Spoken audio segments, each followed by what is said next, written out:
Panoorin natin to guys yung discard niya dito. Bale, mag-plastering siya sa wall. Hindi lang basta plastering ang gagawin niya kasi lalagyan niya ng design kung baga. Yung pag-plastering niya, pagmumukha niyang kahoy o tabla. So, pagkatapos niya hagudan ng simento na may halong adhesive, ginamitan niya ng walis tambo. Yagi padaanan para mayroon design kung baga. Tapos kailangan pantay yung lapad. Tinandaan na niya, ginamitan niya ng sukat. Tapos walis-walis kung baga. Pinturahan naman ng dilaw.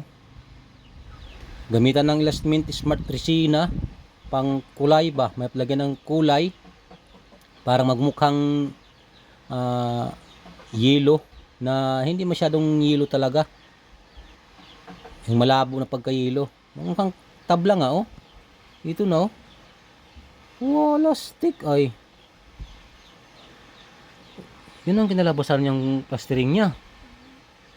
Matrabaho nga lang pero magandang kinalabasan oh. Okay sa all right.